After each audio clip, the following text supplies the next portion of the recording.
expressly shorn, it is I, the nebulous voice in the back of your nugget. And no longer am I looking like a homeless vagabond. I'm looking luxurious.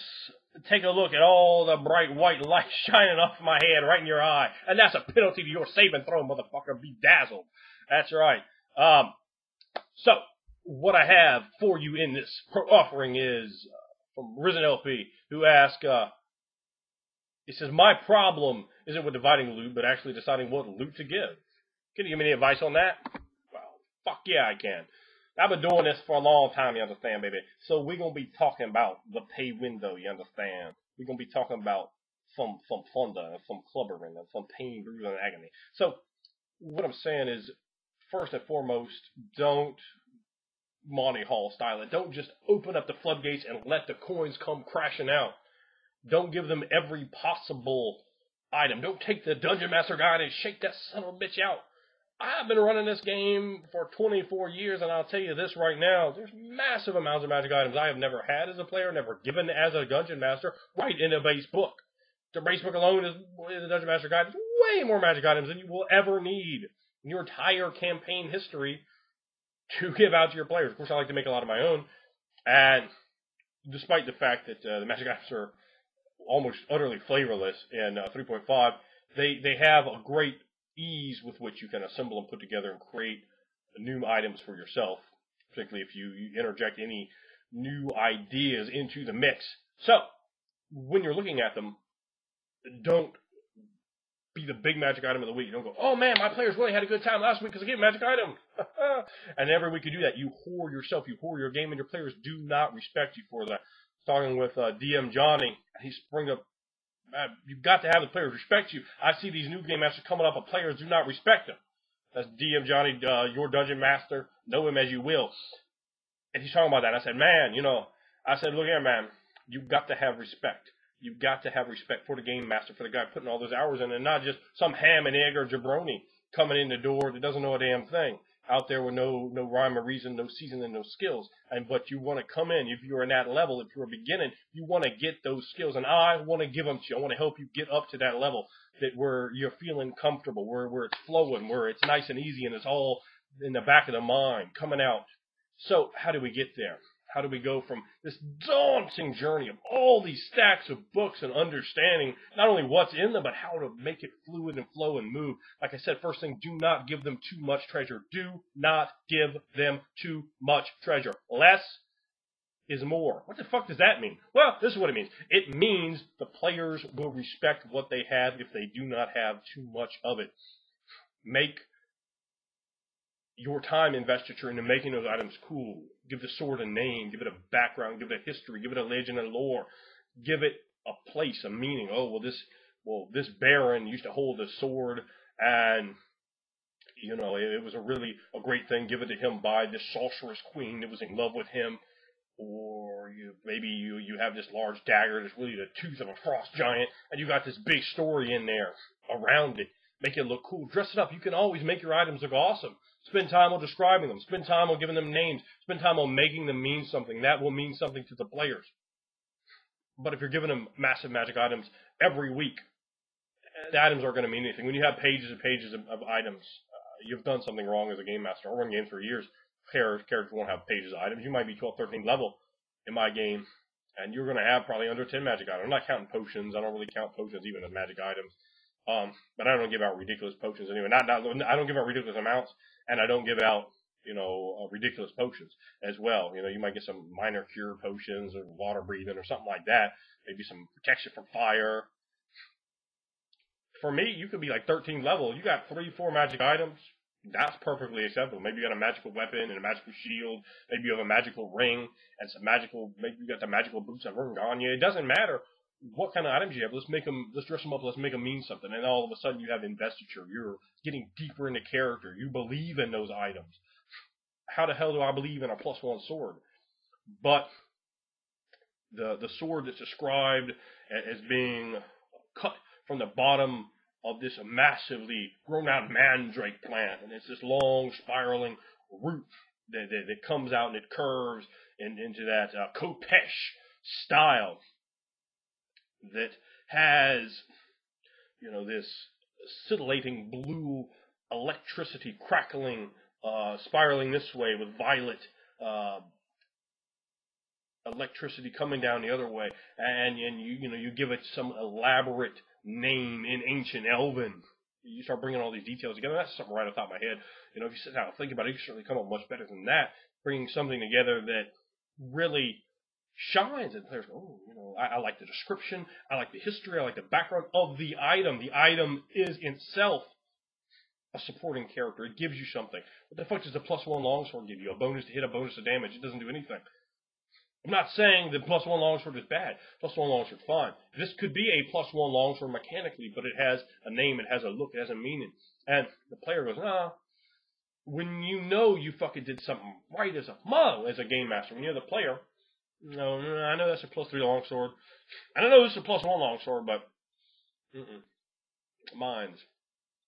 You go sell that +3 longsword. I'm finna keep mines. Think about it. Do the litmus test. The litmus test is the show, the movie, the book, whatever you want to say. If they would not do that shit in there, in mythology, wherever you want to take your case point from, is author going to have Excalibur go, Excalibur, my +4 sword. Oh, fuck, a +5 sword. Back to the lake with you, Excalibur. No. He's not going to do that. And if he did, you'd be like, that was the story? That story was bunk. I'm not trying to tell that to anybody, and we would never heard that story. Someone maybe did tell that story, but we don't know it because it just stopped getting passed around. It's a story that died. It's dead. And that's the kind of stuff in your game. People go, I had this and that. Your magic item should mean something, man. This should be amazing to you. You should be stimulating your mind, not just, I'm at this level, so I deserve it. I'm entitled to this bonus. Your player goes, I'm entitled to it. Pick him up and give him a Dr. Death Oklahoma Stampede, and if that's not enough, Dr. Driver, I'm right in the head. I don't know him or just say, you know what I'm talking about, baby. And that's going to be the rap on that player. Hit a Macho Man elbow if you need to. Yeah. So, and I say that elbow to drive the point home that what you really need to do is invest time and thought into what the items look like and where the items come from. If you want to have special items for a character, you can make up particular quests. Maybe there's this item that was their grandfather's who was a wizard, and they got to go track that down. Don't just go, my grandfather's a wizard, so here, I got the +9 Vorpal log sword of anal raping, and no, nothing like that, man. You gotta go for it, work for it, make it mean something, make the payoff, the pay window. You understand? Don't just grab it, bring it in, make it mean something. And that's what I say. When you have page of magic items, it doesn't mean anything. The player's like, I have that? Huh.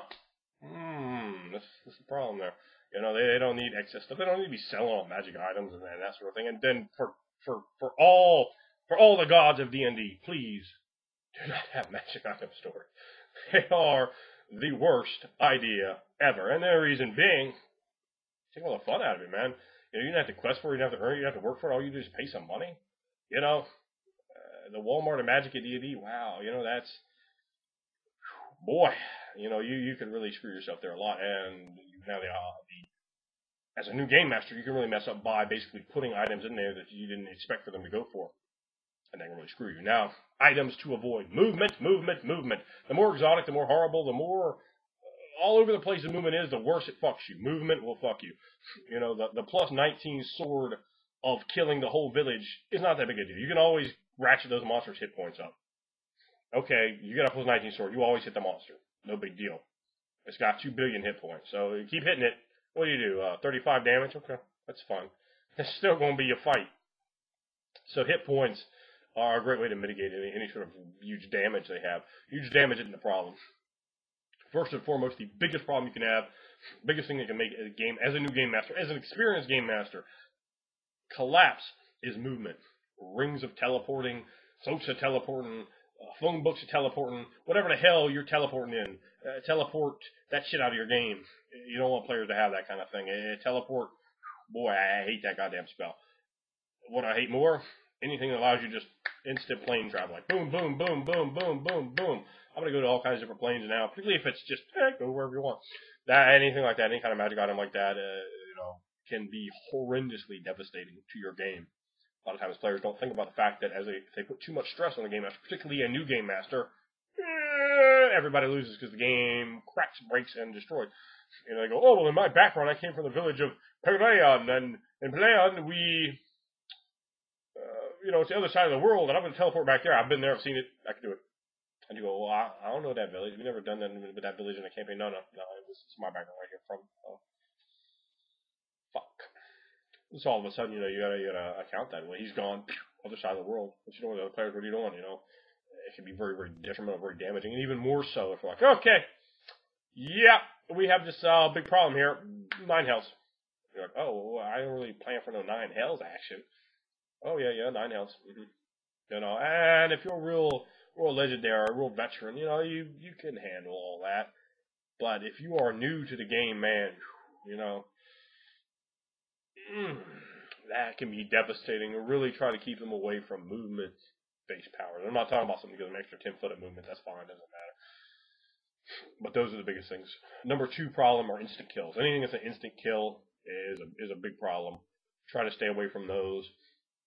The Vorpal Blade. And if your plot is all contingent upon all these certain things happening and so forth. Now, don't get me wrong. I'm not saying that's style of play. Me, you can have Vorpal Sword in my game. I don't care about that. But first time I run a game, fuck no, I wouldn't want them to do that because I wouldn't have, you start building and you have a little bit. You don't have the whole world developed out the first time you run a game. You don't. The second time, you don't have that kind of stuff. You're still learning, still building. The building process will tell you the things that are really going to problem you. Too much stuff, instant killers, any kind of movement, things that let you to other planes, teleport, bags of holding. Oh, I completely hate bags of holding. You can look down. I did a rant on bags of holding at one point. I hate bags of holding. And a lot of items that give players weird, bizarre powers. Letting somebody have even flight too early on in the game can be a big problem for you as a new game master. So I wouldn't do that. But really what you want to do is decide, okay, don't do this. If you have Tim and Ken and Rob and Kevin and Frank and Blair all sitting there at the game, don't go, okay, I got a magic, in this counter.